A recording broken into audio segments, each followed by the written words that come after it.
Salam Bhinneka Tunggal Ika. Sahabatku, mari ikuti pembahasan materi lanjutan tentang kencing manis. Bagaimana kita mengelola, bagaimana kita bersahabat dengan penyakit ini, sehingga kita hemat dan selamat, dan bebas dari komplikasi yang fatal. Selamat menyimak. Nah, yang ketujuh, tetap saya anjurkan pijat refleksi. Ya, pijat refleksi untuk kencing manis, saya sarankan pijat aja di petis Anda semua yang sakit-sakit, ditekan-tekan. Di telapak kaki, semua dipijat dengan alat, mana yang sakit lebihkan. Dan khusus untuk organ pankreas, Anda pijat di titiknya seperti ini. Ya, Anda pijat, bila ketemu sakit, itulah titiknya. Nah, tekan 1-3 detik, lepas. Tekan 1-3 detik, lepas. Itu Anda boleh lakukan setiap 3 hari sekali. Paling telat 1 minggu sekali. Cukup 2 menit. Ya, maksimal 3 menit pelan-pelan, rutin. Nah, biasanya kalau masih ada masalah, titik itu akan sakit. Titik tersebut yang saya sampaikan tadi akan sakit. Lakukan aja di kedua kaki ya. Untuk pankreas lebih cenderung ke kaki yang kiri, tapi yang kanan juga lakukan.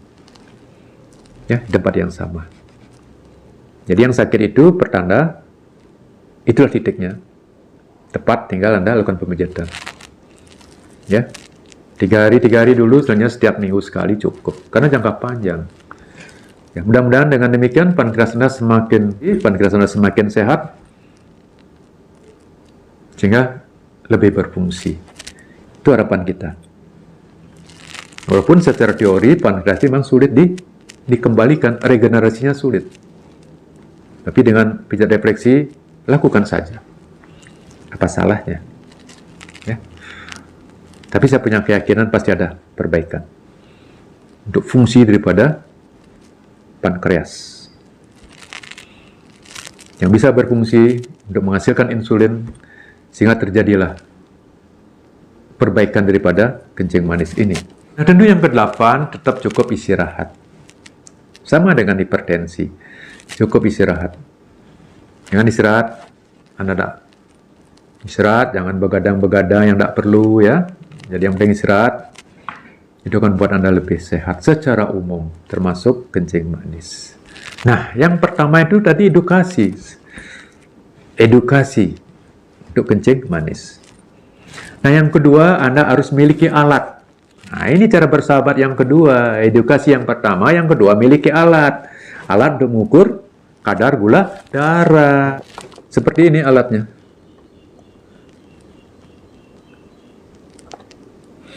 Ya, Anda bisa beli GlucoDR, alatnya seperti ini.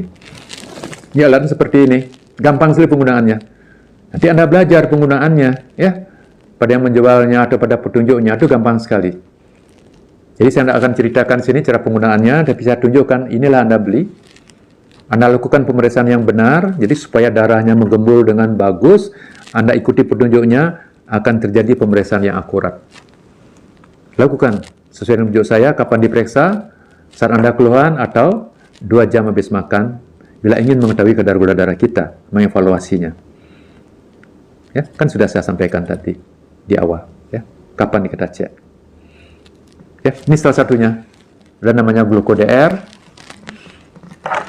Tapi ada juga yang lain, ada family doctor, ya. Ya. Silakan. Nanti di tempat yang beli, Anda akan dikasih tahu cara penggunaannya. Ini dibilas biasa dengan alkohol dulu, ditusuk, nah, kemudian baru darah ditempelkan pada sticknya, dan seterusnya akan terbaca langsung di layar. Gampang sekali. Ya, kalau sangat tinggi, HI dia. High, sangat tinggi. Ya, nah, itu berarti betul-betul tinggi kadar gula darahnya. Kalau rendah sekali, low. Ya, akan ditunjukkan yang normal ya menurut saya 100 sampai 150. 100 sampai 150, 2 jam habis makan kalau bisa seperti itu. Ya. Ya, tentu obatnya diatur. Atur obat, dosis obatnya ya. Contohnya obat yang diberikan sama dokter glibenclamid atau metformin bisa diatur misalnya di atas 200, apakah 2 kali setengah, pagi setengah, sore setengah, terus sampai 400, 500 ya bisa metformin 3 kali pagi 500 ml, siang 500 ml, sore 500 ml. Ya, bila ya 200 lah kurang lebih, 150-200 cukup diet saja. Ya seperti itu. Dan ingat kalau minum obat kencing manis atau suntik insulin, jangan mau tidur. Ya, pagi, siang atau sore. Sehingga Anda tahu perubahan yang terjadi. Misalnya kadar gula darahnya drop, Anda akan merasa diri Anda semaput, perasaan nggak enak, sehingga Anda bisa menolong diri Anda dengan minum air gula misalnya. Jangan mau tidur mengkonsumsi obat kencing manis atau menyuntik insulin. Ya, itu saran saya. Jadi dokter sendiri. Jadi punya alat sudah. Ya, tentu sekarang yang terakhir menjadi dokter sendiri. Itu bersahabat yang ketiga. Yang pertama edukasi, dari saya tadi sudah lengkap. Yang kedua, miliki alat. Dan yang ketiga adalah menjadi dokter sendiri. Bila Anda masih paham, bila Anda masih muda, Anda jadi dokter sendiri. Bila orang tua Anda yang sudah usur, Anda jadi dokter sendiri sebagai anaknya, sebagai cucunya, sebagai keluarganya yang masih segar, masih sehat. Anda jadi dokternya. Jadi dokterlah sendiri. Sehingga dengan demikian, penderitanya akan hemat dan selamat. Ingat, sesal kemudian tidak berguna. Berbuatlah dari sekarang. Ingat, berbuatlah dari sekarang. Sesal kemudian tidak berguna. Sama dengan berita tekanan darah tinggi. Dua penyakit ini memang sengaja saya sampaikan secara bersamaan. Karena kasusnya banyak di masyarakat. Telinga kita sudah umum mendengar, oh teman saya kencing manis, oh teman saya kencing manis, oh teman saya tekan darah tinggi, oh teman saya meninggal karena stroke, teman saya meninggal karena kencing manis, gagal ginjal, segala macam, udah biasa. Mari kita stop. Berbuatlah dari sekarang dengan cara saya tadi, bersahabat dengan penyakitnya. Sama dengan cerita tekanan darah tinggi, seperti ceritanya kuda binal. Ya, anggap kudanya ini adalah penyakit kencing manisnya, majikannya adalah yang menderita.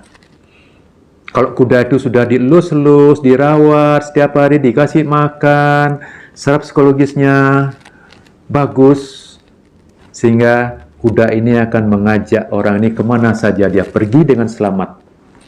Entah ke gunung, entah ke kebun, dan sebagainya. Tapi kalau kuda ini tidak pernah dirawat, tidak pernah diperhatikan, tidak ada kontak batin, langsung naik ke punggung kudanya, dipental. Orang ini akan dipental. Terjadilah komplikasi fatal. Jatuh, patah tulang misalnya, komplikasi. Itu kalau kita andaikan dengan penyakit ini dengan kuda binal. Ya, jelas ya? Ya, ikuti cara saya. Kalau cara yang lain, saya tidak mengatakan dokter lain itu tidak bagus cara merawatnya. Ini cara saya ya. Ini kemanusiaan yang kita utamakan. Kemanusiaan yang kita utamakan. Kita luangkan waktu kita untuk mencerdaskan pasien, mencerdaskan keluarga pasien, untuk menjadi dokter, untuk bisa merawat dirinya dan keluarganya secara mandiri, sehingga selamat. Kalau perlu aja datang ke kita. Itu menurut saya. Ya, menurut saya. Tidak ada istilah minum obat terus-menerus sedang ngawur. Ngawur aja minum obat terus seumur hidup. Tidak harus seperti itu.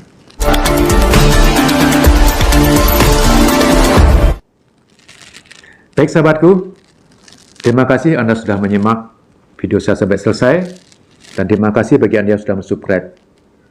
Tetaplah menjadi sahabat dokterku dari Bali. Saya akhiri, salam Bhinneka Tunggal Ika. Sampai jumpa di video saya selanjutnya.